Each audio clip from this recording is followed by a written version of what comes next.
We are live Yes. Yes. with the one and only special guest, the Jared man Morrow. himself. I'm here. Morrow. It's Morrow. Oh, I'm You sorry. always say Morrow, He and I've never corrected you, so it's not your fault. It's not your fault.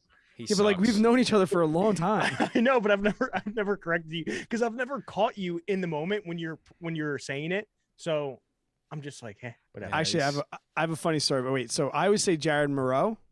Yeah, but it's Morrow. Morrow. It's Morrow, but like I can't talk anyway. So Wait, how do I say it? Morrow.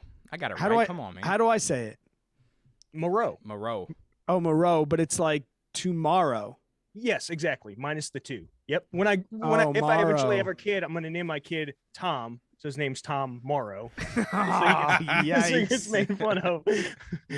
And then, all right, so your name's freaking wacky anyway, because you got what, 2 R's and 2 A's as well? 2 A's, 2 R's, my first name. 2 R's, 2 O's, my last name. Yeah. To any listeners at home or anybody viewing in the chat that does not know Jared Tomorrow, he's as legendary and goes as far back in the YouTube game as JJ and I.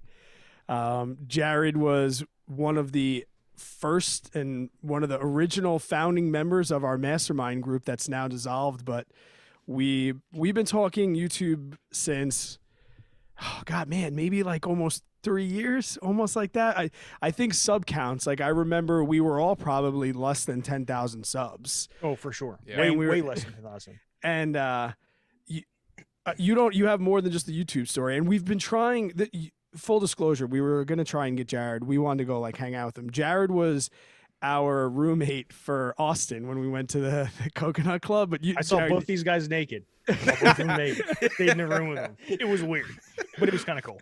Well, we'll talk. All right, let's just start with Austin. Why didn't you go to the Coconut Club with us or the Flamingo Club? What was it? It was the Flamingo? The first night we got there. Coconut Club. Why didn't you come with us? Wait, I think I went everywhere with you guys, didn't I? No, the first night. Yeah, Jared. Will was with us, the financial wolf, and he almost fell off the balcony. That was the first night. Yes. And then after that, I think you passed out. I was getting ready to pass out, and Brad's like, I got to go where this bumping music is. And I was like, damn it, I got to go. I don't remember. Gosh, why didn't I go? I don't know. I think you were just shot, man. Oh, you missed out, dude. I know. You guys, it sounded like you had a lot of fun.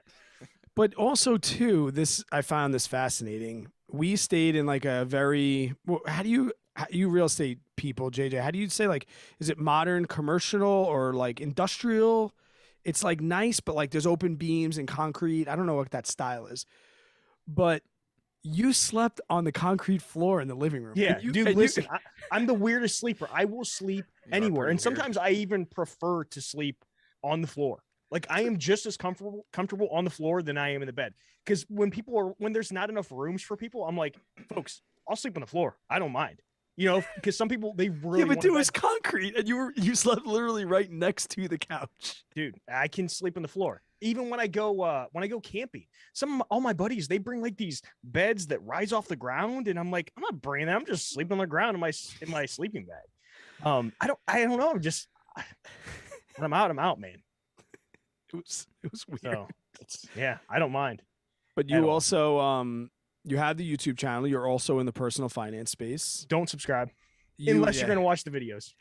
I know a lot of YouTubers are like, you got to subscribe. Do not subscribe to my YouTube channel unless you're going to watch the videos. I'm very adamant about that. Well, can we talk about why?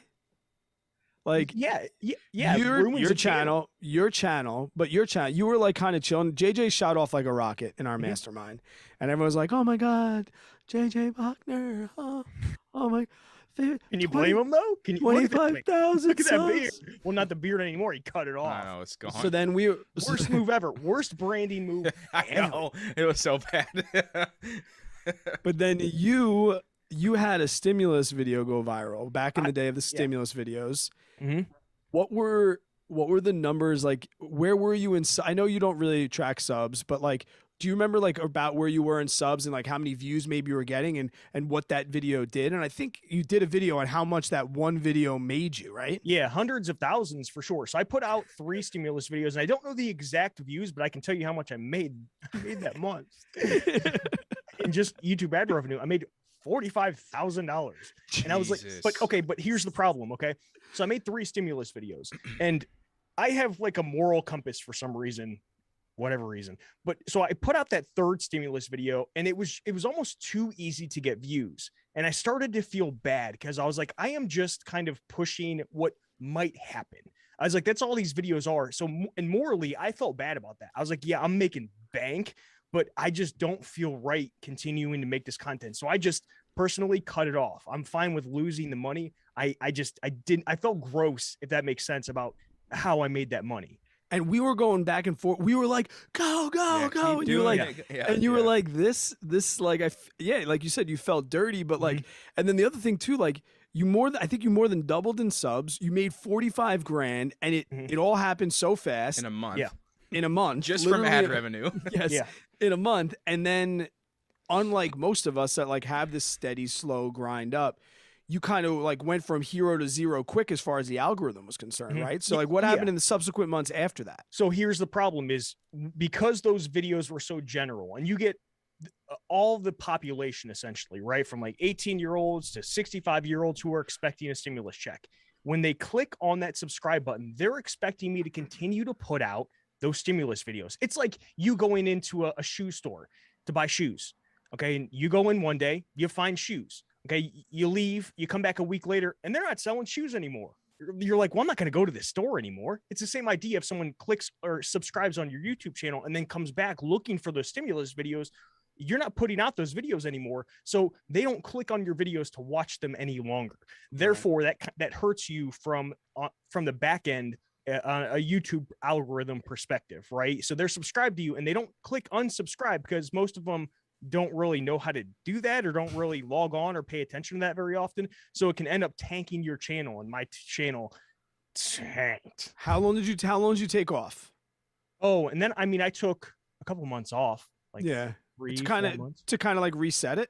Yep. I kind of reset it. I always like to do this in my life, is I like to question whether I want to continue doing something or not. Right. So it's like, take a step back, see what life is like without this certain thing, YouTube, in your life as a creator. And if you enjoy it better, don't go back. If you miss it, go back. So that's what I did. And I missed creating again. So I kind of went back and started creating. What is your main content? What are you known for? Like, what was that video? What videos were you making before the stimulus videos? Just general, your general like investing type videos. I was niched down into like the financial independence, retire early community. So can I say something real quick, Jared? Yeah. So before the mastermind, I actually saw one of your videos, and it was like a real popular one, and it was a student loan video, I think it was. When I paid off my paid off my student loans, 82 grand in 3.5 years. Yeah. I think I was making like $30,000 starting out with, but so that was my initial one that kind of blew up. I just put it out there to tell people that I knew in my personal life that story, and it kind of blew up from a smaller YouTuber's perspective, like 10 or 20,000 views when I had like no subscribers. And that's when I was like, well, I like talking about this stuff. Does it still get views? Yeah, every now and again. And dude, there's another video, that I put out a long time ago, shortly after that, about 5 things you should do after paying off debt. And that video still gets views, not a whole bunch, but the views to me are meaningful because the people who comment on that video are going to be out of debt like within a couple months, or they just get out of debt.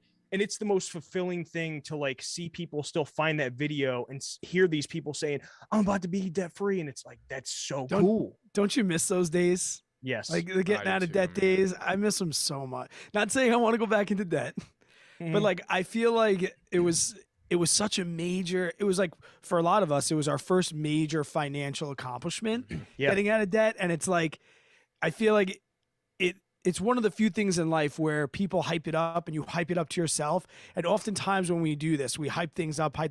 It's not that great, right? Happiness is expectations minus results. So when you have this super high expectation, it's hard to meet that. I feel like paying off debt was the first thing that met and exceeded even my expectations for how good it would make me feel. Yeah, it's like, dude, I loved that grind. The grind is what I missed. I was nonstop, 80 hours a week, working like 3 jobs. I think at one point, like 4 jobs. I was working at like corporate America, a restaurant, and I had a side hustle too, like fitness training and nutrition training. And I was just grinding, and nobody could knock me off that path that I was on. I mean, I was unstoppable. It felt like I was like Superman. It was every amazing. extra penny was going towards the yeah. debt. And people would look at you and think you are insane. Yes. Jared, why are you working 3 jobs? Like, you have a good job in corporate America and you're working here on the weekends at a restaurant. I was basically making more than like all my managers. All my managers, honestly, I don't want to say combined, but all of my managers in all of my jobs, and I was like still working. They just look at you like you're crazy. Yeah. But it's one of those things. It's like, you know, when it comes to happiness, like, you don't want to. They say you don't want to attach your happiness essentially to the outcome. You almost want to attach the happiness to the effort that you put in to reach that goal, if that makes sense, right? Because once you reach that goal, it's like, oh, what, it doesn't really feel like anything super special, right? You build it up like it's going to be, and then you're there and you're like, I thought this was, where's all the balloons and the streamers and the fireworks? Oh, there aren't any, folks. This is life. On to the next one. No, and I love to. You're very like philosophical. So the listeners, you'll say a couple things that are kind of deep, but yeah, so you're a debt free frugal guy. Yeah, you're an index fund investor. Like, what is your, outside the videos, what is your money life like? So let me say this first. I don't want to put myself in the frugal camp, right? Because it's one of those things where I'm not like a miser. Okay, I'm perfectly fine with spending money. My lifestyle and the things that make me happy and that I enjoy just happen to not cost very much. So it's one of those deals. So don't think that I'm out there cutting coupons, driving all over town to find the cheapest freaking gas, because I'm not. I think it's more important to focus on your income while still being cognizant of your spending, of course. But I wanted to kind of point that out real quick. But okay, where are we going? You said index funds. So what's your money life like? And if you could incorporate this, if you want, to give people just some relatability, your age and like where you live, like what part of the country? I live in Northeast Ohio, low cost of living area. Yeah, so it's pretty cheap.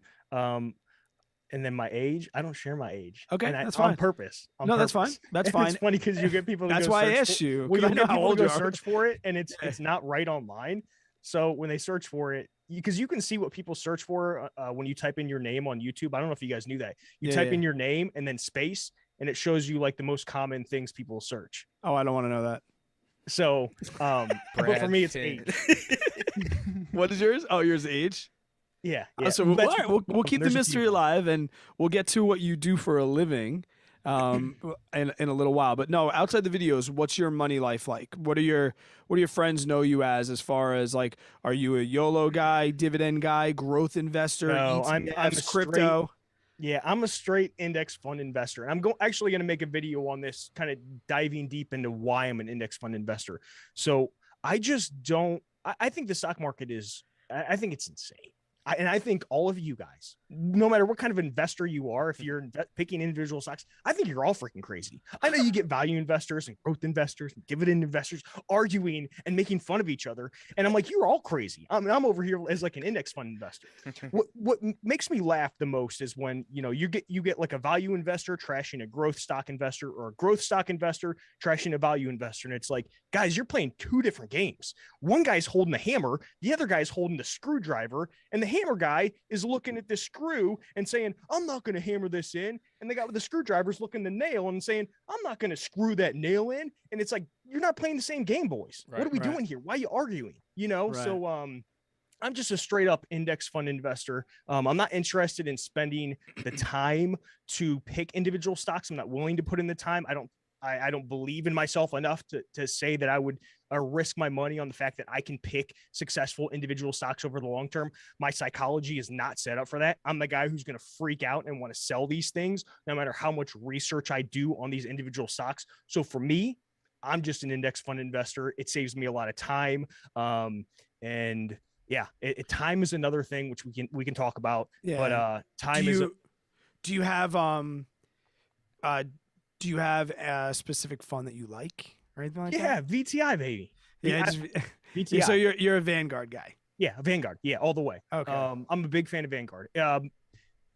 They're not always the cheapest. They're for the most part the cheapest, but I just like the I think Fidelity's morals cheaper that now. the company was founded on. Where Jack Bogle, I made a video on where I talked about Jack Bogle. That dude died. He was like worth $80 million. But if you think about it, that dude should have been worth billions of dollars. But the reason that he wasn't a billionaire is because he gave all of the earnings, if you will, of what would have been for Vanguard back to the investor through lower costs in the funds that they offer. So dude. even if Vanguard was maybe like 0.01 or 2% more than a competing fund that's exactly the same, I'd probably still go with Vanguard just to support the company. But yeah, I'm straight up just Vanguard. There's so no individual stocks, so not even like conservative, like no. So I sold all. I had some individual stocks kind of hanging around at the end of last year. What were the they? top of the market, and I sold them. What were they? Lucky. Yeah, But it wasn't, to be honest with you, it was not very much. So it's not really anything to sneeze about. What stocks were they? Yeah, what were they? I don't even remember. Probably that's like fine. some I mean, are we spec talking stocks, like- if I'm being honest? Because here's the thing: I always talk whenever the market is like booming. I always talk myself into it. It's like, Jared, you can do this. Come on, man. The market's going up. You can Everybody's pick some smart in a individual bull stocks. market. And then, yes, of course. So then, I do, but then I reevaluate, and I do this every now and again, every handful of months, every year. I'll stop and reevaluate. What are you doing in your life and investing? Does this make sense long term? If the market tanked tomorrow, would you be able to hold on to what you're investing in at this point in time? And for me, seeing these individual stocks in my account, I was like, no, I can't guarantee that I'm going to. So, but I know that I'm okay, and I can hold strong with index funds. So I sold all my stocks and I just put it all back into index funds. I was like, I'm done. So, because you do have to pay attention to that downside, and we're feeling some of that downside right now, right? But everything is just sunshine and rainbows when the market is going up, and we've had a bull market for such a long time that a lot of us forget about it, and a lot of us who have, it's kind of based on when we were all born too, right? Like I know I saw the financial crisis in 2008, and I didn't have a whole bunch of money invested, but it's a completely different story when you don't have very much money invested to when you do, right? Yeah. And we do right now. So we're only paying attention to this bull market. And this is where we kind of get way too happy and way too excited. I'm not a doom and gloom person, so I'm not even saying anything bad's going to happen, but the potential is always out there. And there are so many unknowns in the economy, and the stock market is so intricate to where I know people like to predict like what's going to happen, bro. I don't care what the unemployment rate is right now. There's 30 other factors within the economy that can offset that downturn that might come from unemployment, or pick your economic indicator. It doesn't matter, but there's just way too many unknowns, man. I ain't doing it. So I just went on a rant forever. I'm sorry. Oh no, this is gold, Jerry. This is gold. What about by outside? the way, I meant to say, when we just started talking on here, that's the first time that I spoke all day. Really? I didn't say one word all day. Have you guys ever gone like through your day for that long and not said a freaking word? I talk to myself. I'm a I school actually didn't do teacher. that today. I guess, yeah, I do talk to myself too, but I did intentionally not talk to myself today, because this morning I was on a hike.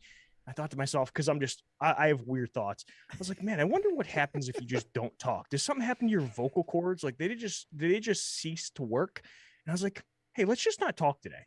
Oh, so this was something that you actively tried to do. I'm a weirdo, dude. I'm a weirdo. Yes, I know you Yesterday I sat in the couch and thought about time for like 2 hours with like nothing on, just me sitting there. Was it yesterday or the day before? Whatever. But yeah, but I can do that because I have the time right now to do that. Yeah. So can we talk about that time?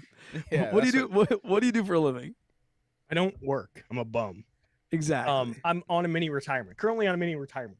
Okay. Which is tough So- when you meet women. I'm single right now. I don't have a girlfriend or All a right. wife or kids. I have a Okay. dog.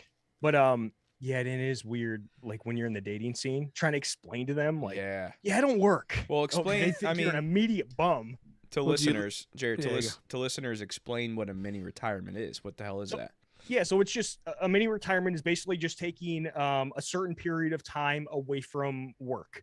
And that can be however long you want. Some people do 3 months, 6 months. I'm doing a year at this point in time, to kind of just explore, live life. People do it for a lot of different reasons. So The kids call it a gap year. a gap year. Yeah. Yep. Yeah. So And I think it's big in Europe too. Like Very overseas. big. After before going to college, they do a gap year. Or Which I no, think is after such a great idea. after college, they take a gap year before going to work. Yeah, Jay. why? Why did I take one? Yeah. So I just one of the reasons is I was ready to quit my job anyways and move on to a different job, but I didn't know what I wanted to do for one thing. So I wanted to kind of take some time. I was like, well, if you're going to be quitting anyways to work another job, might as well just take a year off and just see what happens. You know, it's one of those things, like not many people get this much time off work or can afford to do this.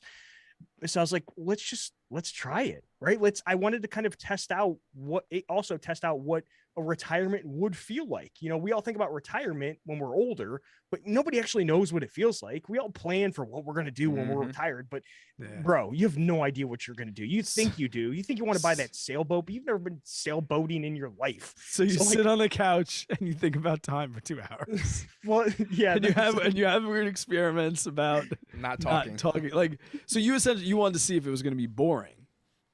I didn't want to see if it was going to be boring. I wanted to get like a taste for what retirement looks like, what it feels like, where you don't have to work. What are you going to do all day?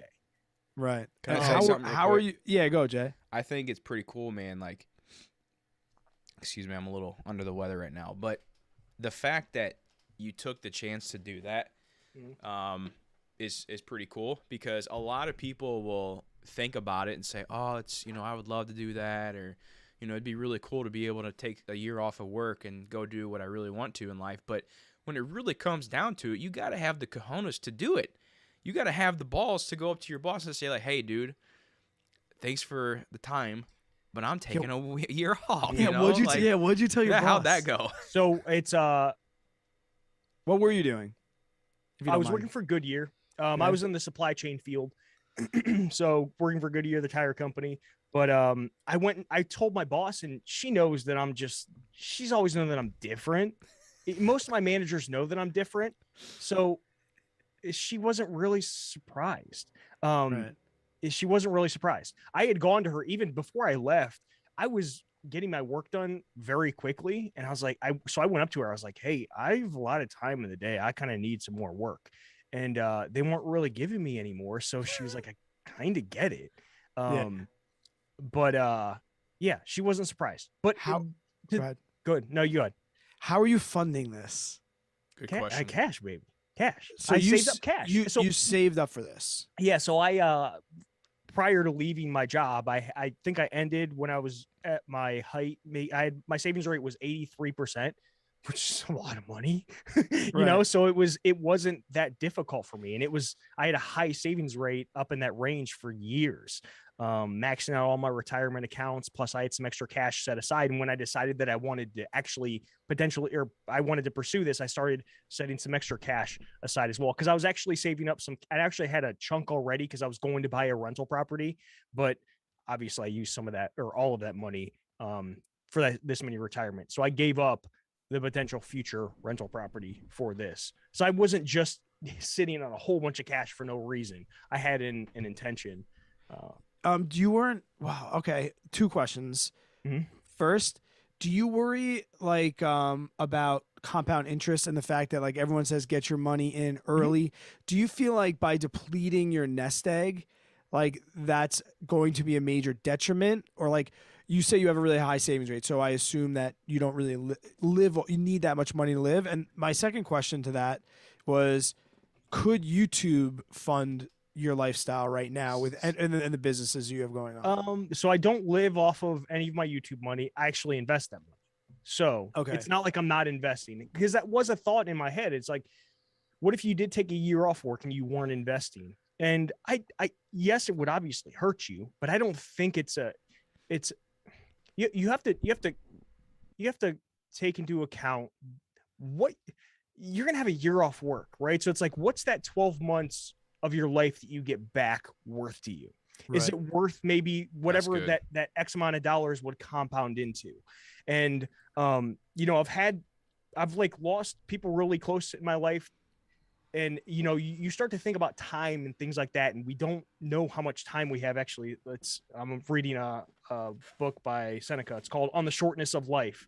Life is Oh, long. I'll get if to you books. know I'll get to books. Hold on. know how to I'll get use to it. books later. I'll get Yeah, to books so later. but it goes back to that time thing, right? And it talks about time, and it's like, what's your time actually worth? You know, is it worth giving up that compounded interest of X amount of dollars that you would be investing this year to have a year off work, to do whatever you want, to maybe explore some things that you're not able to explore when you have a 9 to 5 and you're tethered to the location where you're at right now, doing the things that you're being told to do by your boss because you work for a company, a corporation. And so many people say that, but nobody does it. Well, and So many people preach the but time thing. do not let me fool you. I was very fearful before Right. doing it. I was very like, I remember sitting here because you're constantly running budgets of what things could look like. Worst case scenario, best case scenario, middle of the road scenario, to make sure that you can cover those sorts of things. So I was scared. And I remember my last day, I walked out of that building and I'm walking to that parking deck and I'm like, bro, you're in your early 30s and you're walking away from a really stable, big company where you could continue to just thrive. And I was like, what are you doing, Jared? I was like, you're an adult. You're not supposed to do this. But then that made me think, right? Who says who makes these rules to say that you should or shouldn't do something like that? Nobody. Right. Nobody. You know what I mean? So that's just this almost like social construct that we all build for ourselves of, no, you have to work in that stable company for the rest of your life. Well, guess what? I know what that life is going to look like if I would have stayed at Goodyear for the next 20 or 30 years. I know exactly what that looks like. What I don't know how things will play out, or if I quit my job for a year. And then when I eventually go back to work, it's going to be with a different company, right? With maybe a different outlook on life. So it's one of those, the easy path, the known path, or the unknown path.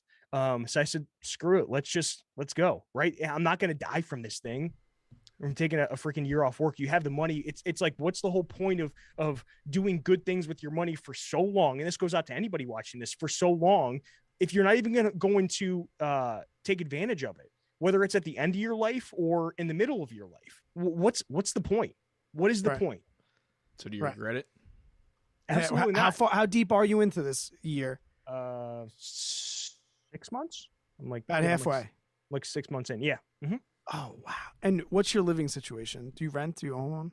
No, I own, and I'm gonna eventually turn this house into a rental property. So you're into the real estate thing, and do you have a mortgage? Is that your biggest expense? Yeah, I have a mortgage. It's Okay. like less than $600 a month with everything. I love these flyover states. How the hell do you boys do this? Dude, it's awesome. I bought this house for 72, and I think now it's worth about $120 or something. $72,000 or 4 years ago. I bet it's worth That's more supposed- than that, man. That's What's supposed to that? be a down I said, I bet payment. it's worth more than that. Yeah, You bought it probably 3-4 years ago. Oh my Yeah. god! So and it's not like a really bad area. I would say it's not an A class, probably like B minus, Yeah. C plus, something like that. But so you do like real estate? That's something that you're interested in? yeah, but I mean, I'll eventually turn this into that. But I mean, I'm kind of nervous with real estate because I've never done it. Right? It's one of those things that's like you fear it, but it's just because you haven't done it. Duh. I'm So I'm terrified. like, this will be an easy way for me to get over that fear. Is Mhm. Jared, you already own this house, right? And I know this house in and out. So when I move out and rent it out, I know the ins and outs of it. So then the next house I move into, I'm going to buy it with the intentions of it being real estate. So this is my way of investing in real estate with training wheels, if you will. Does that make sense? It's Instead a of good just like step in the buying, door. yeah, instead of just buying, because I was so fearful to buy a home just to rent it out and not plan on living in it, because you have to do upgrades and things like that and get it rental ready. So this is my training wheel version of real estate investing, the first property, if you will. Did you ever think about house hacking your next property? Like, Yes. like buying a duplex or something and living in one unit? Yeah, it's definitely an option. It's just a matter of what my living situation is, Right. If I'm dating a girl, then will she be okay with it? You know, Right. because that's the other thing. It's just me. So I'm like pretty lucky. Guess who makes all the decisions? Jared. Yeah. No, I don't have the answer to anybody. But when you bring somebody else in the picture, it's like, hey, bro, there's other feelings and thoughts and that aren't always aligned with yours that you got to work through. So For sure. I'm open to it for sure. You said it's tough to date because you have to tell people you're retired or whatever. Yeah. Why don't you just tell them like you're in media or something like that? And I don't, and listen, I'm not a big fan of even, I hold off for as long as I can to share anything about YouTube. Well, I just say Anything because people YouTuber. get weird. I've seen women, I've seen how they treat me before, and I've seen how they treat me after they know. And it's a different person. I'm like, hey, you ain't the same. Like You're how? treating me like a lot better. I was like, so I don't Oh. share anything like that. Yeah. So it's Well, like, because Oh. in the Could you use that Midwest, to your like advantage, though? 77,000 subscribers on YouTube is like a big deal, right? To the rest of the world, like that's Yeah. nothing. But like to like, you know, like smaller towns, if you will, or smaller cities that aren't in like California or New York, like it's a big deal. They think they're like, oh my gosh, you have 77,000. I'm like, yeah, it's like nothing. yeah. You know, as my, like my YouTube wife still subscribers. doesn't even know I hit 100. But to the outside world, subscribers. so yeah, they do treat you a little Really? bit differently. So I've had to, and I don't like lying too. That's another thing. So, Yeah, like, I was gonna say, do you come up with some I dope don't- shit? I'd be like, I I'm a don't- underwater scuba diving, welding architect. yeah. Well, I've had some women that they just think I'm a bum, so they just stop talking to me. I'm like, well, because I'm not working, even though I can afford to work. Yeah, but I mean, like, you're well put together, and I mean, there's like you have a primo beard, Jay. I'm sorry, it's even probably a little bit nicer than It's a little yours. better. It's took and like time, I it said, took like time. you're well put together. You dress. You don't look like a slob, is what I'm saying. No, I mean, So I it's like wouldn't I say can dress see. as- No, you don't. You're well put together. I'm just mean- an average guy. Average. That's why you're average. on the- That's why you're on this damn show. Oh man, it's funny. Books. Somebody asked in the chat actually about the books, which is why I cut you off. Maybe we'll do like a money book because I'm sure you're reading something that's not money related, correct? Yeah, I don't read much. Honestly, I don't read much money related books. Right. I feel like once you understand the basics, it's just kind of rehashing the old ideas, or the same ideas. Now, I guess one book I would recommend. You want me to do the recommended books Yeah, now? whatever you think that people a should money probably one, read. I would say The Psychology of Money is a game changer. It is a game changer. It's not like your average, Yep. investing, personal finance type book. But yeah, that would be the only one that I'd recommend. And to be honest with you, it is a book that I've continued to listen to over and over, just because I am big on the whole psychology of emotions when it comes to investing in everything. I want to. You said you listened to it. I Mhm. first got it on audiobook, and then Mhm. I actually ended up buying it because you mentioned, there's so many good things in there. Not like that I want to like quote and put on Insta and fancy font in a background, but like I bought the paperback version of it so that I could, because I'm an underliner, highlighter, like the academic in me. So Mhm. like now I just flick through it all the time, and it was Nerd. like it was one of the few books that I didn't want on audiobook. Yeah. So I'm curious that you said No, you so have I'm the this- paperback version or no? I do both. So Okay. if I really like, it depends. It depends if I go audiobook or whatever. I will buy the audiobook, and then if I really like it, like you said, I'll buy the physical book. A, so I can do the same thing you're doing, and B, because I like to support the author.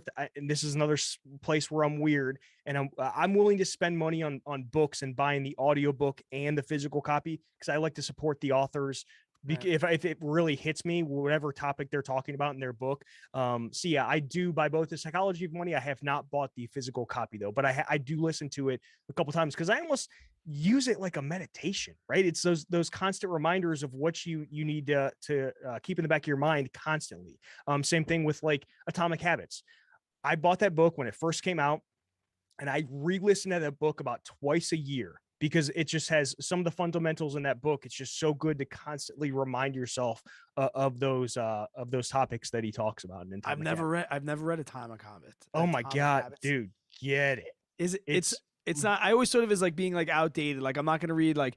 I never read The 4 Hour Work Week by Tim Ferriss, and everyone's like, "You got to read that book." And I'm like, I feel like just the world moves so fast that the message might be good. Or even Rich Dad Poor Dad, like it's got a good message, but it's still not as hip and cool. I felt like that's how I was going to feel about Atomic Habits. Get Atomic Habits. I would say get the audiobook and like you're fine listening to it. And like I said, it's one of those ones where I listen to it almost like it's a meditation. I listen to it like twice a year.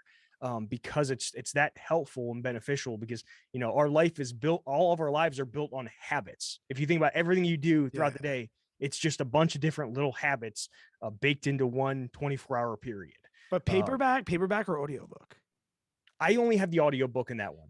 All right. Or no, I bought the hardcover as well, but I don't even open the hardcover. I just bought it to support them. To be honest with you. I hate hardcovers. Stupid hardcovers. Yeah, see, I'm kind of indifferent. Actually, I guess maybe I do like the soft cover. What was the one you flashed before? What else are you reading? So I'm a big fan of Stoic philosophy. So I've been studying. I consider myself a student of Stoic philosophy for the past, I'd say 8 or 9 years, and that's probably the most beneficial thing in my life is Stoic philosophy. So what is that? Is that the dude Andrew Kirby that's on YouTube? I feel like he does a lot of stoicism. Look up Andrew Kirby. I'll send you a link. What's stoicism? Hold on, let me look up this. You want the actual definition? Because give him the definition. Because here's how I would think of it. I would think of it as like a belief in like perspective, both outside of you and yourself, like a way to balance the world around you with what's going on through the perspective of not only yourself but other people. So that's how I think of it. It says, if you just Google it, says it is a philosophy of life that maximizes positive emotions, reduces negative emotions, and helps individuals to hone their virtues of character. Right. Okay. So for me, I almost use it. It's helped me with a lot of like just learning how to live.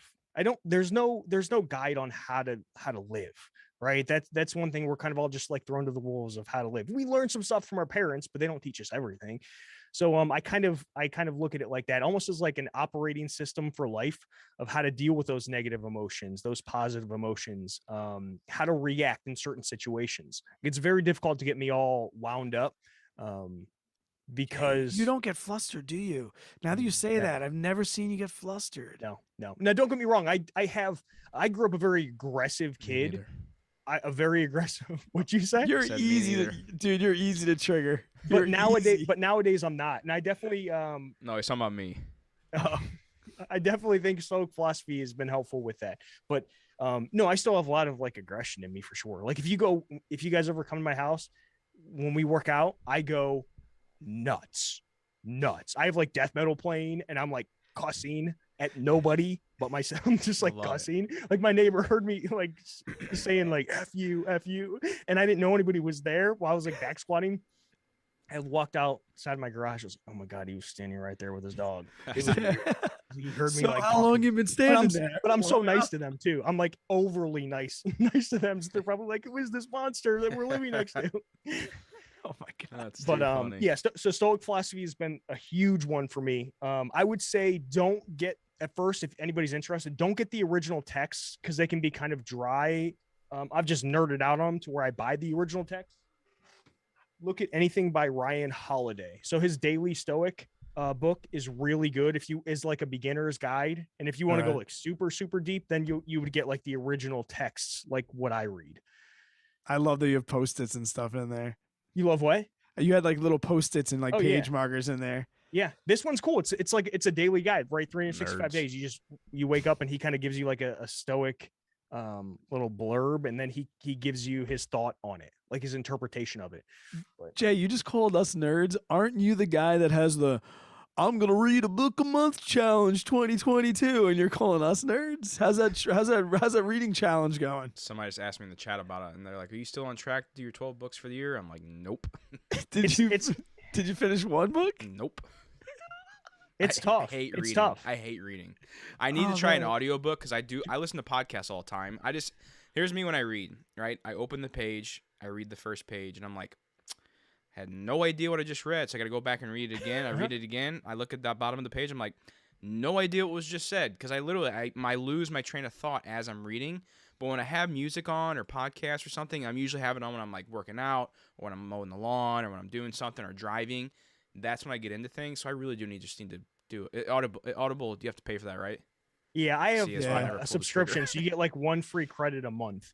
Oh, okay. But yeah, Yeah. dude, you don't. Who cares about if you can't like read? I'm the same way. We're off to. I read something. I'm like, Jared, what did they just Yeah, say? what in So the hell? Yeah. I have to reread it too. So it's not as always easy. It's not always as easy for me either. But that's the thing. It's not always a one size fits all for anything.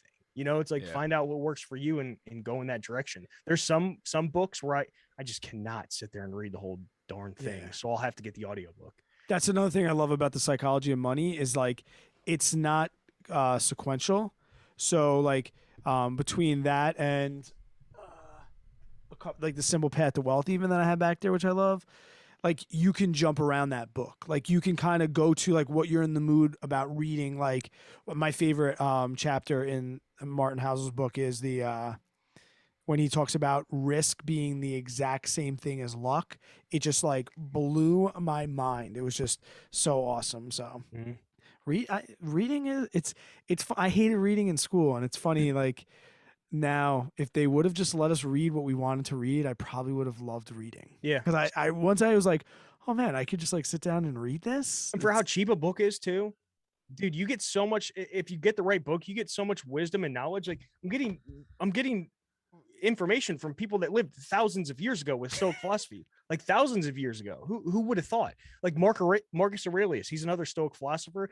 He was the emperor of Rome, the most powerful guy in the world. And this book that's out, it's just his like journal that was never supposed to be published at all. So you get like the inner workings of like the most powerful man in the world at that point in time. Is that the guy from Gladiator?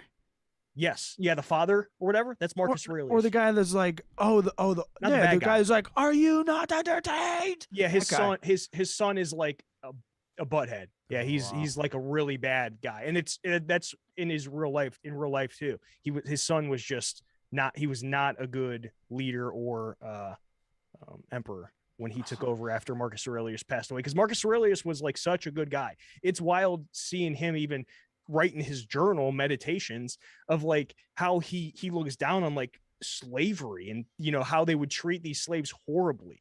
And that was a common thing to treat them horribly back then. But him writing in his journal, he's like, this just isn't right. Wow. So it's wild to get in the mind of someone like that way back then. But yeah, for how much you pay, 10, 15 bucks for a book, you get so much information that's well worth it. Let me jump ships a little bit, but keeping on like the psychology topic, because this could get a little deep and I'm interested. So first question is, did you watch the Alex Hermosi interview on Graham Stephan's podcast? I don't watch. There's two now. I watched him on My First Million.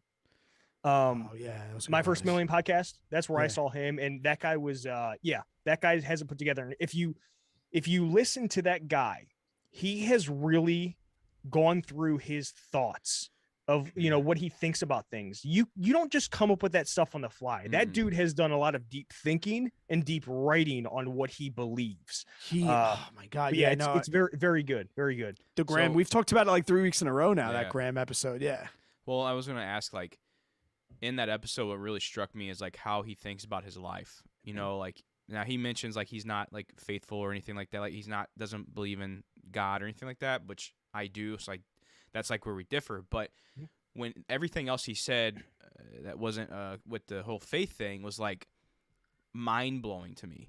Basically, what he was saying is like, and Brad, you may have to come in and correct me on some of this because it's been a while, so I probably forgot some of it. But when it comes to life, he's like, life is just is. Yep. Like there's no point to life.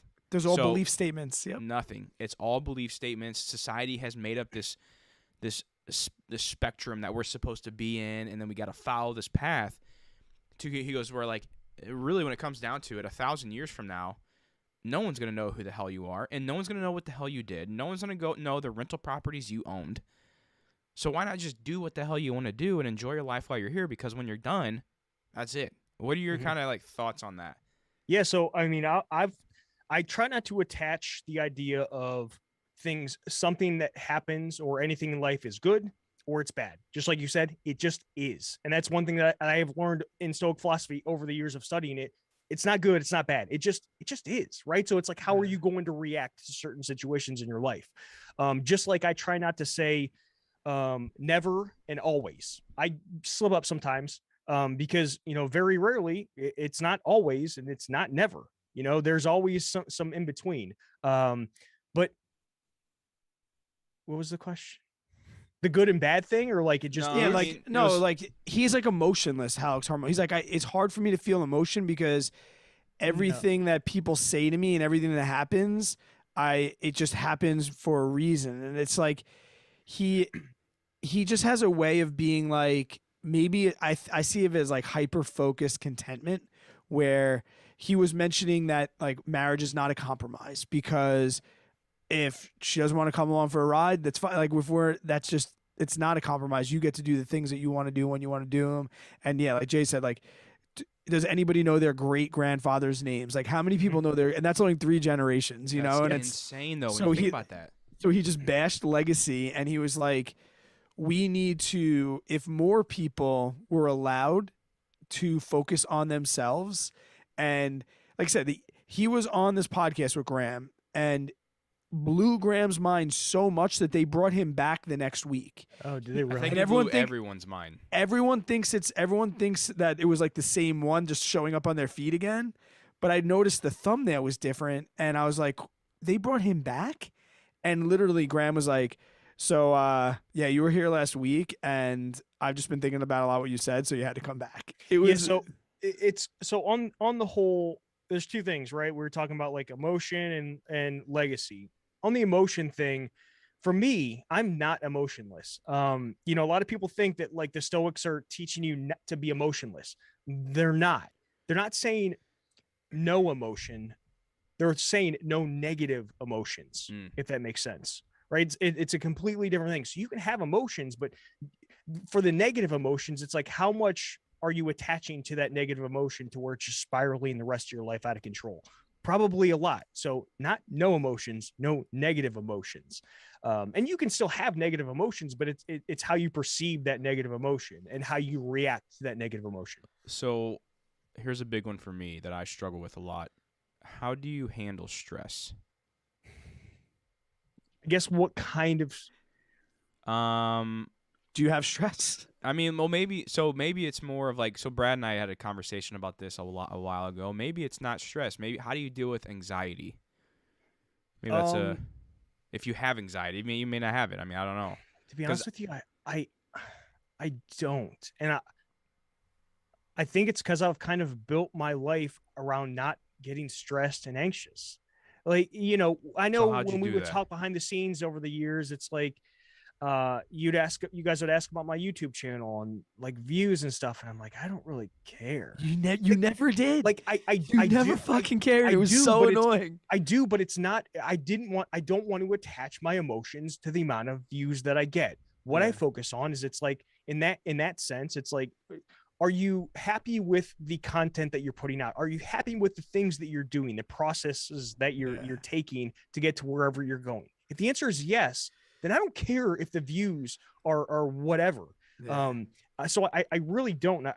I'm once again, don't let me fool you. Like, this happened overnight. I've been kind of figuring out my life like this and focusing on these sort of things for years. Like years. And I'm still not even there. It's a work in progress forever. I'm not saying that I never slip up. It's normal, but I think it's trying to find those things in your life that either reduce that stress and anxiety or completely remove it. Most likely won't be completely removed, but you can find ways to reduce it. Easy things for me. Working out, right? That's just the easy thing. Hiking for me. Bro, I was out on a hike the other day in the morning at sunrise. I go with my dog every morning, and I was just I'm that weirdo in the hiking in the middle of the woods with the biggest smile on my face. And I'm thinking to myself, if this isn't the easiest, greatest life hack in the world, I don't know what is.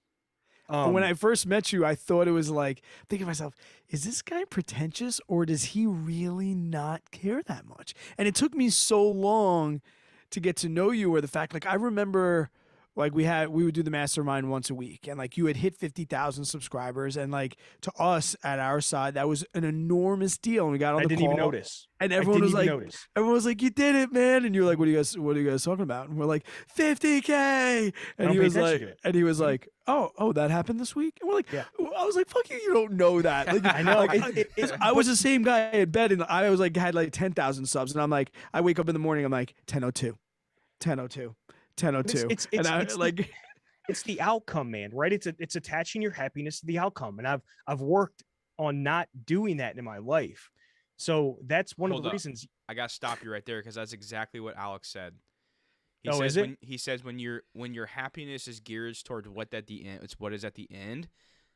Then like that's what the problem is. Like just be in the moment and enjoy what you're doing now. Be happy with what's going on now in life, because when you say, "Oh, I'm going to be happy when I get to this point," you're never ever going to be happy, because once you get to that point, you're going to have to go somewhere else to get happiness again.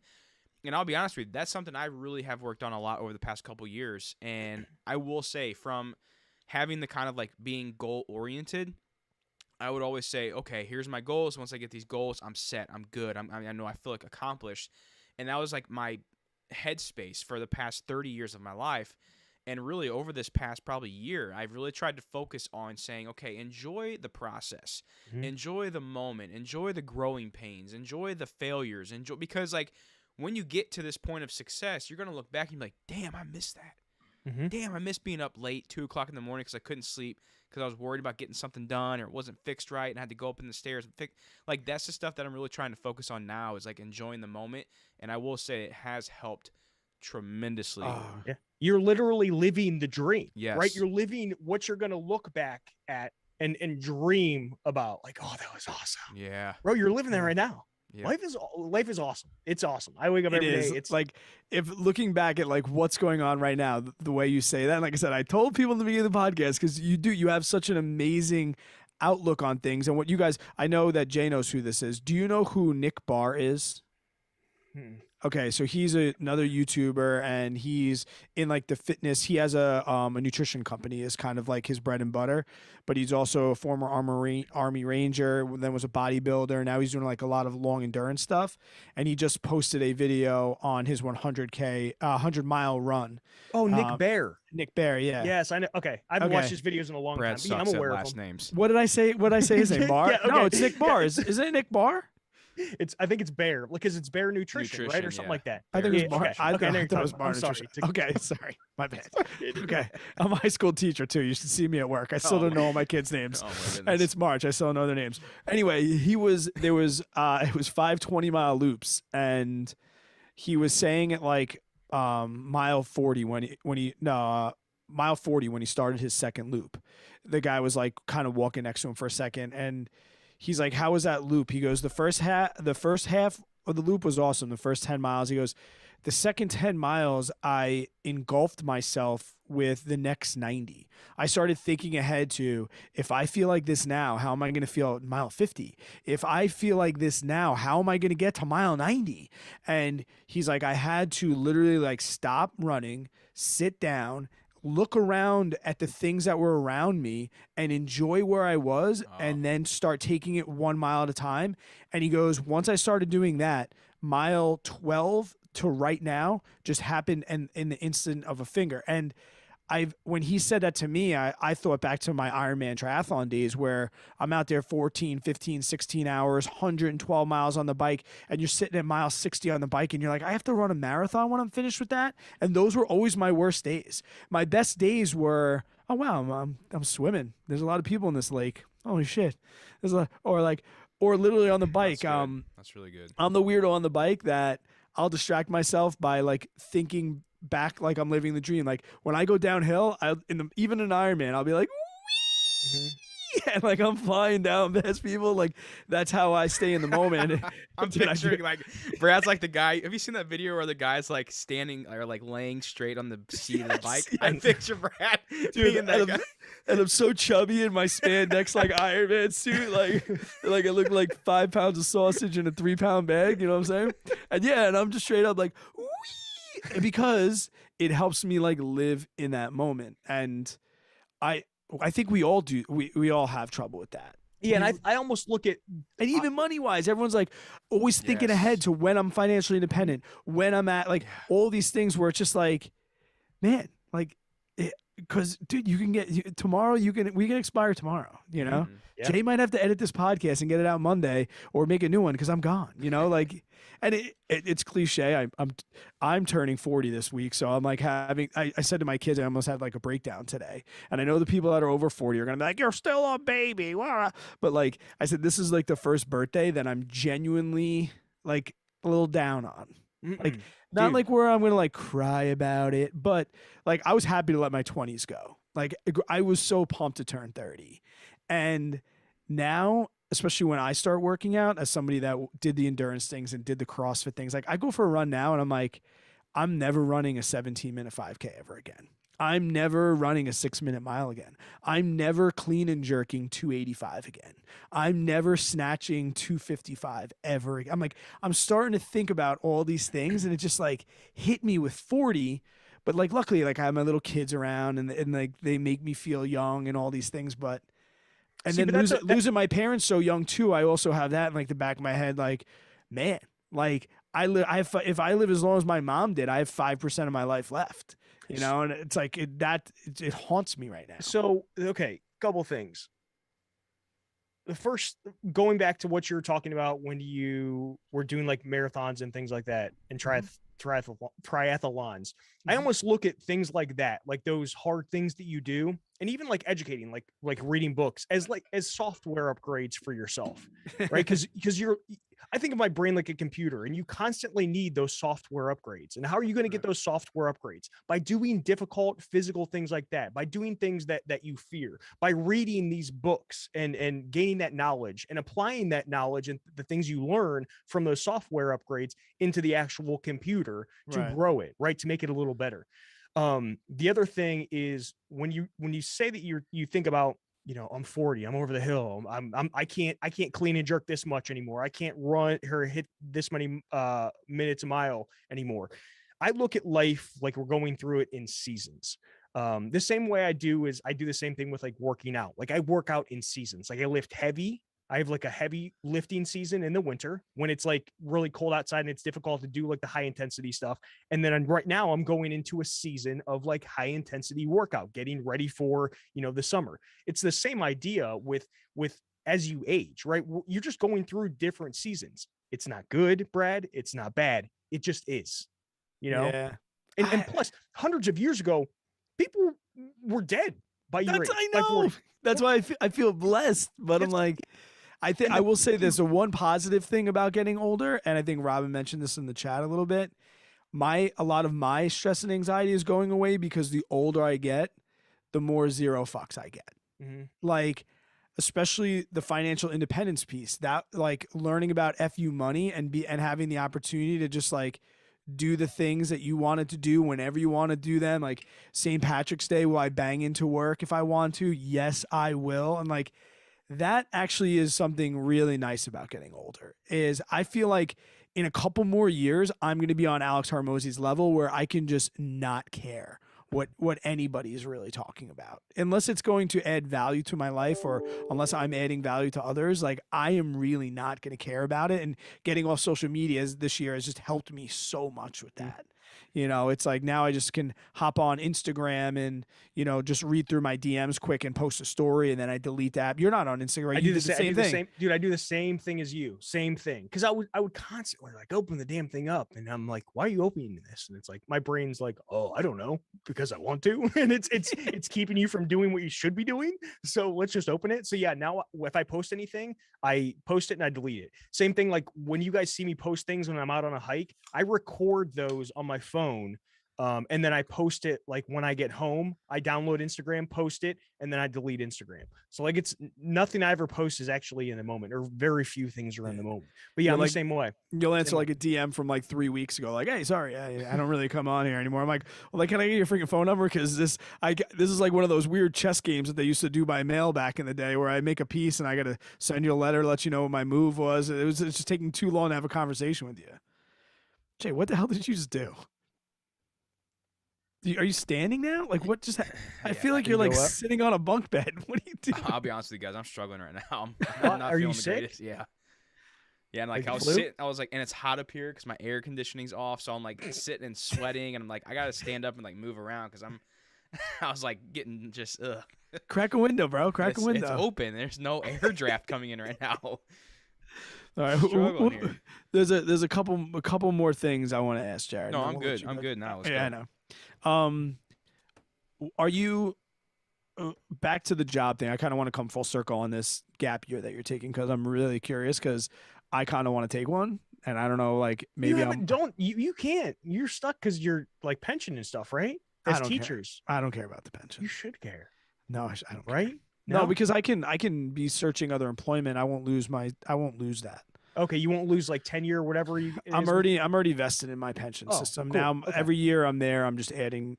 Oh, I'm adding okay. to it, and the max isn't. I think the max right now I'm scheduled to be is like, maybe like 2,100 biweekly or 4,200 in New York, which will be absolutely nothing. But are you A, going back to your old job, B, currently seeking your next profession, and C, is there any chance that this gap year will be extended? Good question. No, and yes. So no, I'm not going back to Goodyear. It was an awesome company to work for, and I would tell people definitely work for them. It's just one of those things where it's like been there, done that. I know what it has to offer, and I'm ready for something different. Have I thought about my next thing? Nope. Now I did for a little bit. Did you go to college? Like, do you have a degree in something? I have a degree and I have a lot of experience. I can get a job easy. I'm not worried about that. Okay. But okay. So yeah, I don't know what I'm going to do next. I've intentionally tried not to think about that. Isn't that exciting though, dude? Yes. It's awesome. so fun. It's so It's cool. awesome. It's awesome. But it's yeah, I try not to think about it because I didn't want that to take up my whole time in mini retirement and get anxious and stressed about it. Yep. Like we were just talking about. And it happened for like a week. It's like, Jared, what are you gonna do? It's like, you've been on this thing for a month. You've been on this mini retirement for a month. Why are you worried about what's gonna happen in 12 months? Right? It's gonna happen. Am I never gonna find a job? Absolutely not. I've always said worst case scenario, I can go work in a restaurant. I worked in a restaurant for 16 years and I could pay all of my bills from what I would make serving in a restaurant. And what was the third thing? Oh, do I have enough money to extend it? Yeah. Or you think, and that, not even money. Like, what are the odds so you got a half a year left. So you're roughly September. Odds are high I'm going to extend it. I like it. Indefinitely? No, not indefinitely. Because I've thought about this and it's like, all right, when would your skill set become maybe obsolete? I don't know like what that skill set is. No, I've done everything in supply chain from transportation to manufacturing to forecasting, basically everything. Okay. So I would say expertise in all of those areas, which supply chain jobs aren't going anywhere. Right. But no, so I could definitely get a job fairly easily. And I'm probably going to have to lie when I go back to work, if I'm being honest, and tell them why I didn't work for however long. I have a lie. I feel bad about it. What is that? I don't want to say. It's kind of bad. Like it's kind of like you're going to go there. But okay, is everyone still okay? I'll tell you guys offline. But yeah, everyone's fine. But good. I do feel bad about it because, like I said, I hate lying. But you think you really do think you'll need to like lie? I'm trying to think because I've thought about the same thing. If I take a year off, it's weird, man. What I'm doing is it's weird to the general. Can I give you a politically correct response to that though? Mm-hmm. We are living, and this is me as a school teacher. We are living in the age of mental health awareness. They're letting you bring emotional peacocks on fucking planes now. Like, if you went into human resources and they sat you down for an interview and you said, and they asked you why you'd not been working for 2 years, and you said, I took a gap year for my own mental health and stability so that I know that I could come back a better employee over the long term, there is no way they might find a different reason, but there's no way they can use that against you. Yeah, I guess that's true. Yeah, That's I would think that's actually like a pro on your point as the interviewer. Be like, I was interviewee. young, I was getting burnt out. I had accelerated quickly in my career field. I'm a refreshed. I wanted to do this right. I got a little bit of inheritance from grandma, and I said, let's take a year off. I guess it could work. I guess it could work to my advantage, but I think it does take a special kind of hiring person to see the value in that, dude. If that makes sense, because you have to play the politically correct card as much as humanly possible. Yeah, it's gonna be it's just different based on who. Or as somebody that's on a hiring committee, you got to leave me guessing, but not in like he went to jail kind of way. But you got to be like, like, I don't know, make me think that like you were on tour as like a famous band or something like that. Yeah, I could. Maybe I will use that card. I don't know. I got time, so I'm not really too worried about it right now. But yeah, I think we're going to extend it at least through the end of the year would be the goal. How long are you going to do YouTube for?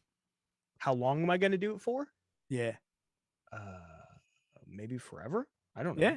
You like it? I enjoy teaching these topics. I love you too, man.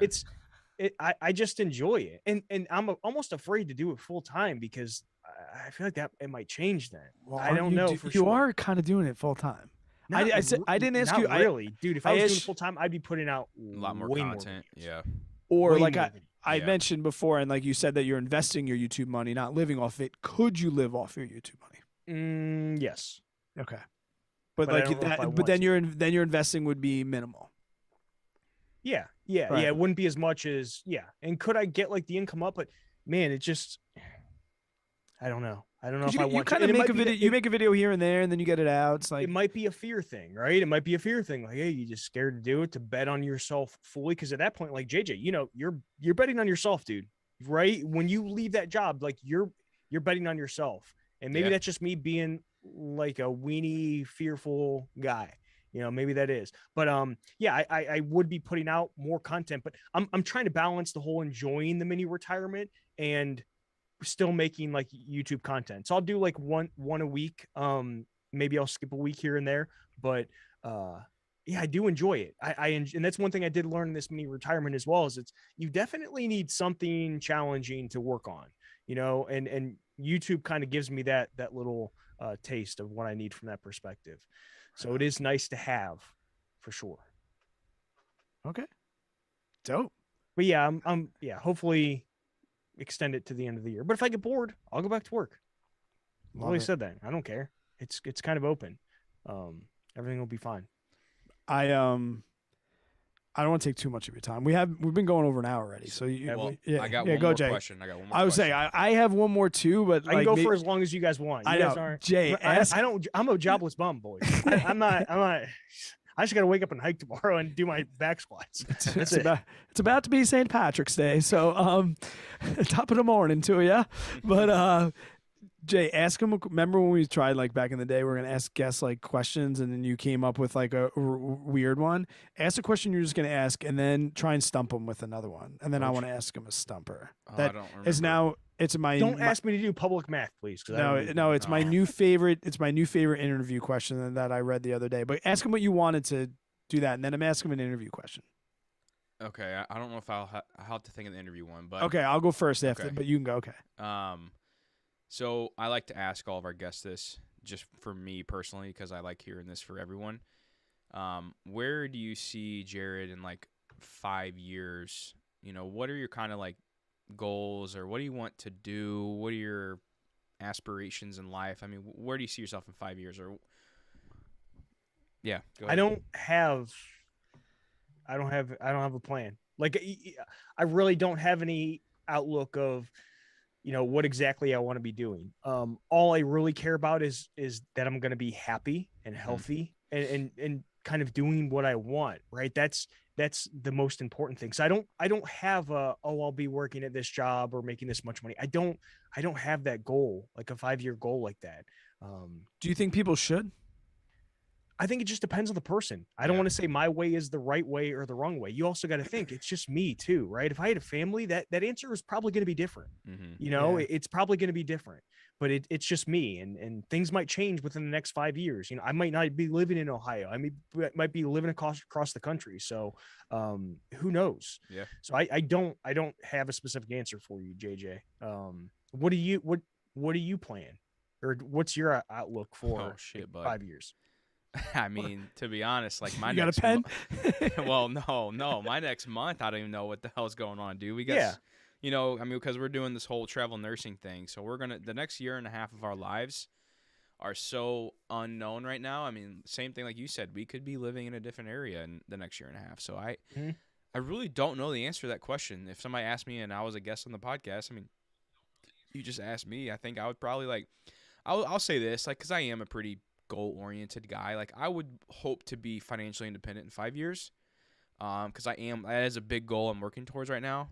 Other than that, like basically what you said, man, like I want the health, I want my family just to keep growing, to be healthy, but I would like to have I like to have a nicer house somewhere, you know, a nicer, bigger house in a cool area, wherever that ends up being.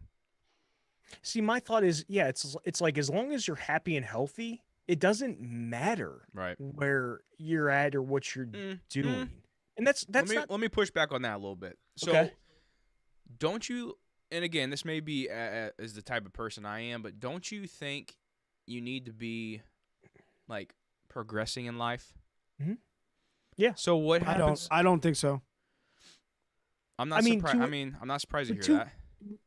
But Brad, you are progressing when you're doing certain things. Yep. I don't believe in perpetual growth though. I don't think, like, I hate to like just be better than yesterday. Like, I think people are allowed to have some setbacks and some pullbacks. I don't, maybe like, I heard you wrong. Like, I don't believe in perpetual growth. Like, I believe enough is enough, and I'll get to a certain level, whether it's tomorrow, in a year, 5 years, where my happiness has met my expectation, and I feel like I feel like I will no longer need to, which is probably kind of bullshit. But I want to say, like, I would agree with you, but because, like, I'm always the guy that's like, I don't want to build a real estate empire or whatever.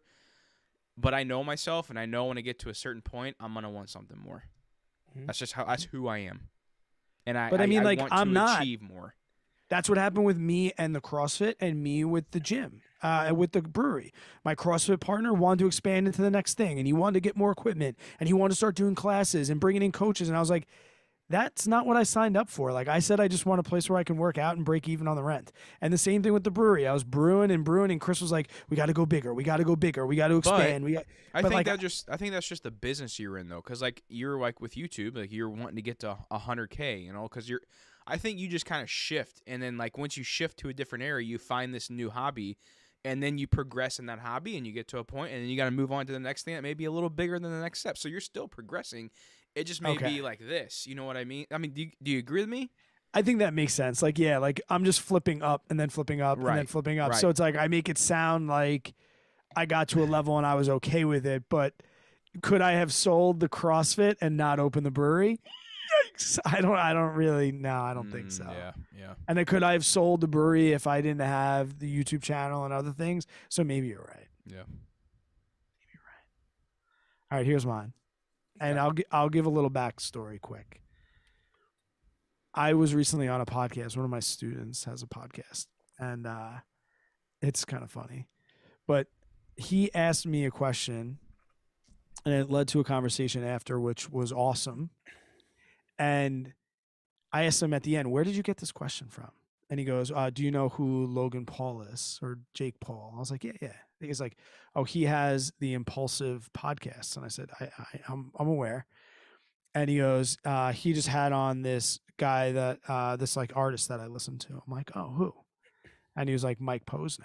And I was like, I love Mike Posner. And he's like, you do? And JJ, I had just sent this podcast to you like the day before. And Mike Posner asked I don't know which one has Impulsive. Is it Logan? Logan Paul has the one that's, yeah.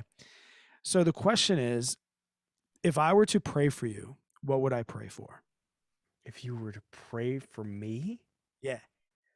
I would tell you don't pray. I would tell you, but that's a cop-out answer. Right. If I know mine the first second. Okay, go ahead. If I was to pray for you, what would I pray for? Lifelong happiness for me and my children. Easy. That's all I want. A long life with my children. I want to be able to live long enough to see my daughter walk down the aisle, to see my son, drive his first car, and graduate high school. Like, that's probably my biggest thing in life right now is, my mom always told me growing up, I always thought it was weird. She's like, I got you boys out the house, like, here we go. I know my maker. So she's like, I'm good. I'm good. Now she's like, now she's got the grandkids. So she's like, right. now I want to see the grandkids get older, but I kind of know where she's coming from, man. Cause like, that's what I look forward to in life now is that's the kind of, I guess the stage I'm in is I want to be able to walk Millie down the aisle and I want to be able to teach my son, how to hammer his first nail, and how we build stuff and do things and change the oil in the car and get pissed at the brakes because they're stuck on, like things I did with my dad. So like that's the things I would probably want someone to pray for me is just to hope I can make it that long. We mentioned a couple weeks back on the podcast. That's like my only goal in life is to dance with my daughter at the wedding. Jared, if I was going to pray for you, what would I pray for?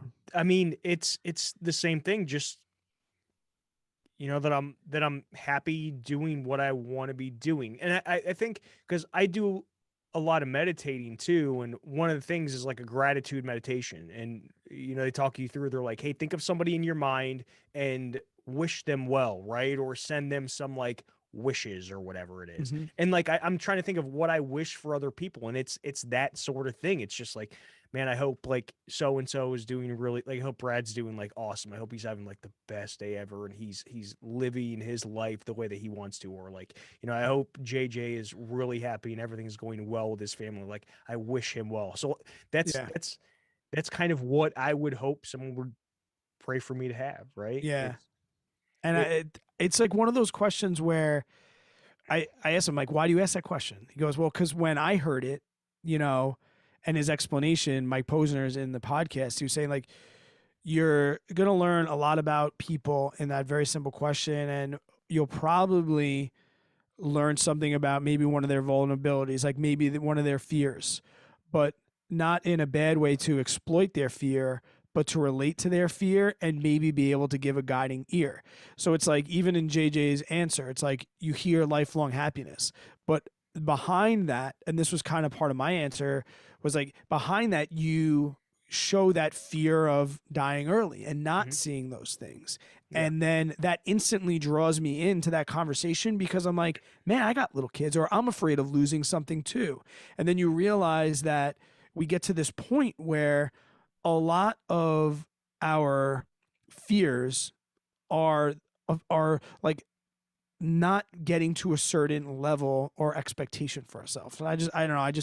And I've asked that to a couple of people now, and you really get an idea of how somebody's doing in the moment. It's like an accelerator, or like a, hey, how are you on steroids, or like asking somebody, how are they, without like just answering them. Now, if you would have asked me that a couple of years ago, it would have been like, cause I had a whole different mindset a couple of years ago where it was all about, like beating myself up because I'm not successful. And I never really defined success for myself. And it kind of changed for me when I went and did, wait for it, ayahuasca, the psychedelic. It changed me. It kind of taught me that, like, that psychedelic taught me that, you're being like really mean to yourself. Like no one could ever be as mean to me as I am to myself. You guys could say the most hateful stuff to me. You will never be as mean as I am to myself, or I was in the past. I was very mean to myself. But did you go to the whole ceremony and stuff? Oh yeah. I went. Yeah, my brother went to like one in like Utah, and it was like 3 nights, maybe like Friday, Saturday, Sunday. And he said like the same thing. He's like, yeah, it was life changing for me for sure. I went for 3 days. I had a vision, or it brought up a memory from when I was 7 years old that I would have never remembered. And it was the shame and guilt that I had when I was 7 years old from like an experience that happened. And it's a tea, right? He was saying like it's a drink. Yeah, it doesn't taste brew. good. Yeah, no, it's disgusting. Yeah. What's it taste like? Because I would probably try it. I'd probably. Is it like cactus water. Didn't he? My brother said like, because it's a derivative of peyote, right? No, it's the chacruna leaf and the ayahuasca root.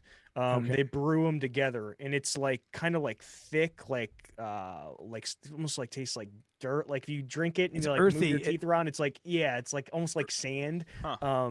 But I don't even know how to explain the taste. It's like gross feet. I don't know.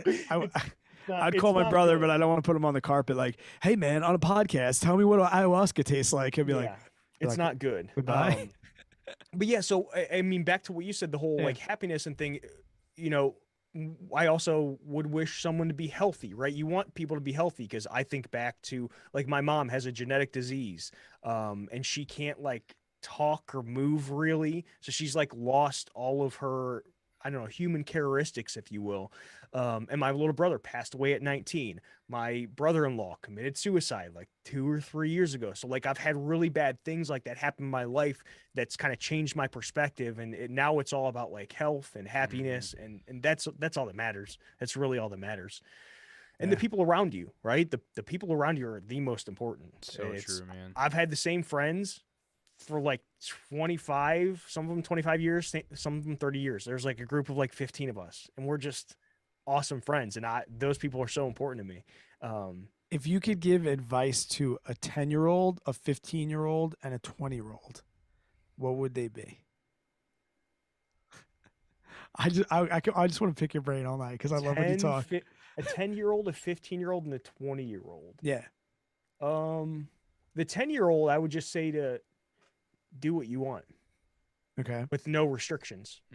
Do what you want. I think back to when I was younger, and you know, the most I learned is when I was out there just doing whatever with my friends, right? I mean, the least amount of structure as you can possibly give this kid, because you know that's when you kind of experience things and learn things and that you wouldn't normally if you were kind of put into this like box, you know. And I would almost say the same thing for the 15 and 20-year-old as well. So they could be the same advice. But except for like maybe once you get to like the 15 and 20, I would say at least have a little bit more structure of like kind of where you're going, whether it's right or wrong, it doesn't matter. But the 10-year-old, I would just say run free, like do whatever you want.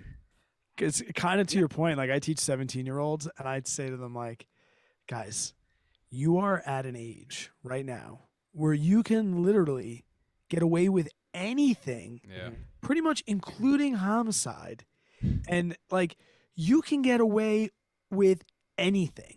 So this is like this is when you should be taking the most amount of risks, good and bad, in your life. And they're always like, what do you mean? I'm like you're a minor, like with all due respect, bro, you're useless to society. Besides your mom, your dad, your grandma, and your grandpa, nobody really thinks you're that special. Because we all have that little kid in us, right? It's just we get it beat out of us as we like kind of go through the system. Yes. So I think even adults need to bring more like fun and openness to their life, more of it. Realize that, you know, we're all here for just a short period of time. We're on a freaking spinning rock in the middle of space. That's like, what are we doing? Right? That's so good, because like whenever Lindsay and I go on vacation, so there's 2 times in my life really when I get like that old, like, you know, that kid feeling when you get excited about something, like back when you were a kid. There's 2 times in life when that really hits me again, and I get that like joyful JJ kid moment again. It's Christmas morning, and then it's vacation, or like when we go to travel. Something about traveling, man, just like I get so pumped and I'm excited, and then now I got 2 kids and I'm like pumping up with me. I'm like, we're gonna go to the beach and we're gonna go surf and swim with sharks, and you know. So it's I'm so glad you said that, man, because if you can find that brings that kind of kid spirit back into you, it makes you feel young again. And I just hang on to that as much as I can, and I will be that 80-year-old man whenever Lindsay comes in. She's like, hey honey, I bought us flight tickets, we're going to Hawaii. I'm gonna be like, woohoo, give me some Mai Tais, and then it's gonna be that young JJ spirit will come right back into me. So That's good. That's man. why That's even really like good. I love like hanging. Like a bunch of my friends have kids now, and I love hanging with them. Like whenever I'm around, I'm always playing with them. They're like, "Oh, Jared's here. He's gonna like babysit our kids." Because I just love Yeah, playing yeah. with That's them. my 'Cause brother. Yeah.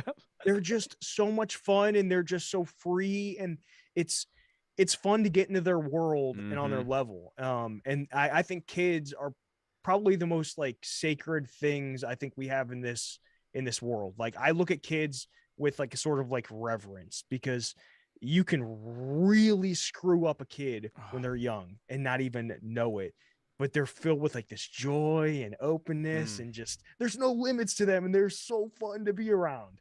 So yeah, it's I got last question. It's my thought on my interview question.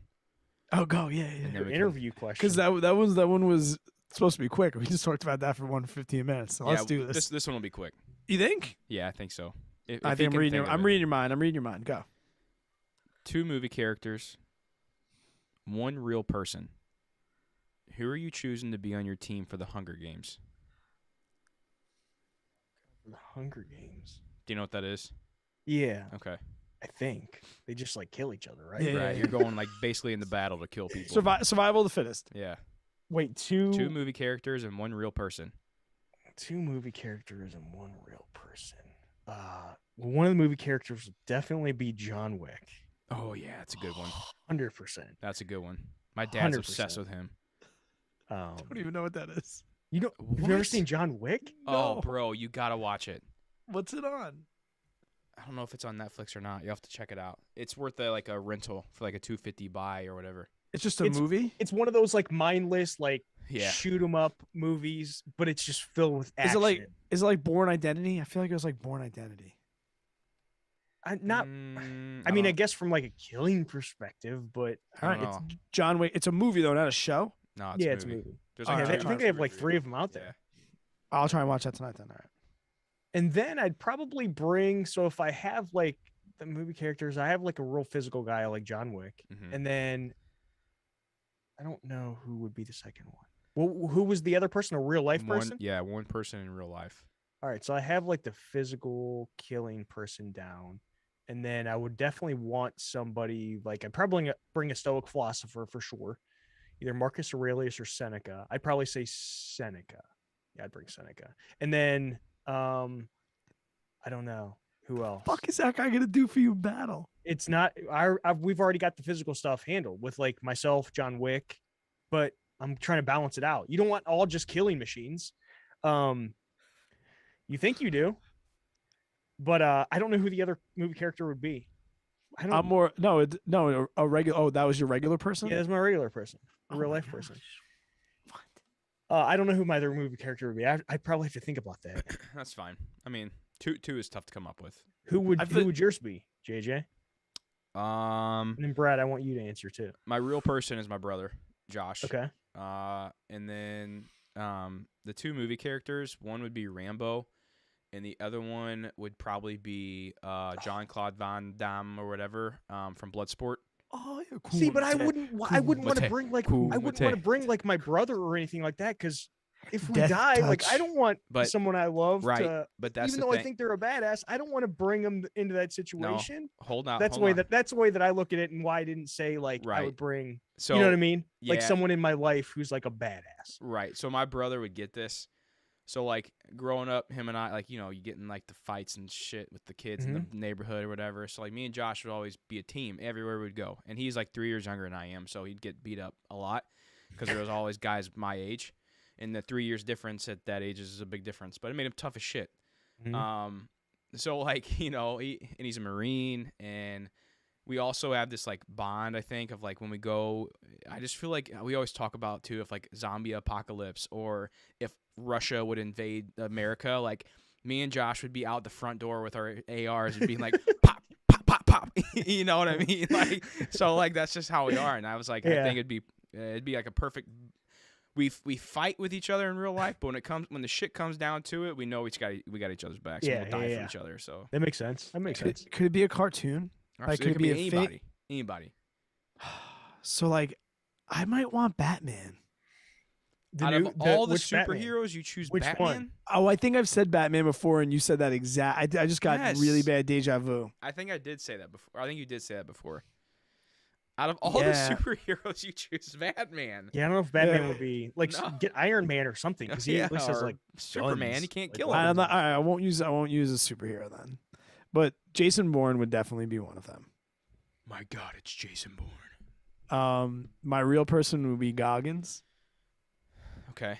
because I'm terrified of him. I'd bring Jocko actually as a real person. I'd And bring I'm- Jocko Willing. Oh, and there I'm you all, go. and like too with like Goggins, I respond well to bullying when I need to be pushed hard. Yeah. you So do. like the way his talk is, like he could fire me up for anything. Like I'd get my arm shot off and I could hear, "Don't be a pussy, Brad. Just get up there." You know, like I'd have to like, okay, all right, I'm back, even with my arm dangling off. But and then I was thinking like kind of like you were too. Like you'd have to be able to build stuff and handle stuff and be creative. Jason Bourne handles all of that. He Mhm. speaks multiple languages and. Yeah, Goggins would be the I'll fire you up. I feel like I'd want like a comedy though. Like, yeah, maybe like have to use my third person as like, I don't know, like Chris Farley or something like that, Yeah, yeah, just to make it. or like 'Cause if Joe you're gonna Pe- die, might as well die laughing, right? or like Joe Pesci or something like that. Yeah, I don't know. It's good. All right, man. Yeah, that was good. I appreciate you spending some time with us tonight. Yeah, thanks for having me on. I mean, Come we back were anytime. we were supposed to do this a really long time ago, but we've been pushing it off because we really wanted to do it in person. But now you'll be a repeat guest. Yeah, I'll come on whenever, anytime. You'll be you an just want me in-person on. guest. I got All right. time. Jay, you got anything you want to share with or do I don't know. I don't know where I'm going with Should I this. stay on when you end the stream, or what's? Yeah, Yeah, stay on. you won't go anywhere. Anywhere? I just He want. does- I mean, thanks, Jared. Batman Hold on, does man. have powers, Robin. Jeez, he doesn't have powers. He's like he has. Yeah, I don't know. He's He's just, gadgets. That's all Yeah, he he has. has no Gadgets, and he's powers. rich. That's it. That's it. oh, I love that flex in the movie where he's like, why don't we pull up some tables? And he's like, I don't think they allow us to do that. And he's like, nah, I think they will. I own The newest place." one? Yeah, he's like, and I haven't seen the newest one yet. The Jason Bale or whatever his name is. No, there's a new one with the Twilight guy. The Oh, Batman. It just came out. Oh, I didn't see that then. Oh, okay. Oh, Chuck Norris, Brett Kay said. Chuck Norris. Chuck Norris and Bond, James Bond. There's too many. Yeah, there's Oh, yeah, too many to Jason- choose from. Jason Bourne, James Bond, and Goggins. Let's go. I'm winning that. All right, guys. Till we catch you on the next one. Thank you so much for joining. We apologize once again for last week's debacle when we couldn't get an episode out.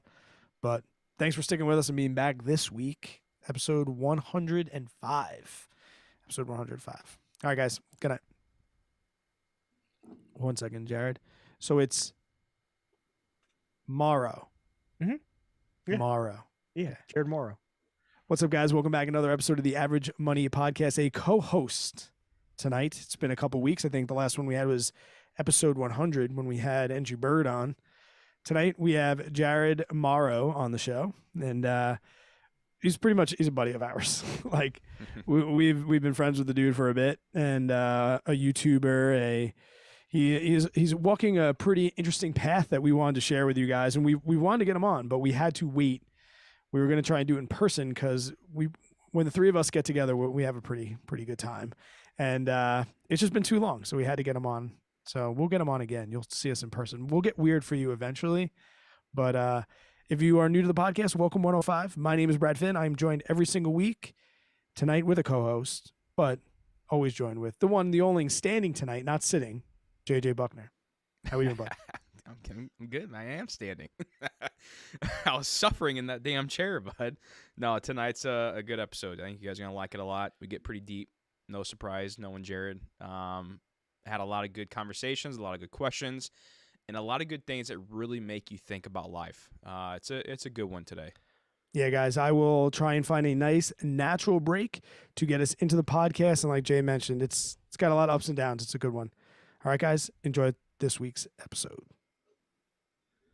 Boom. Cool. Done. All right. All right. I'm gonna. Was I talking too much? No, No. it's perfect. Okay.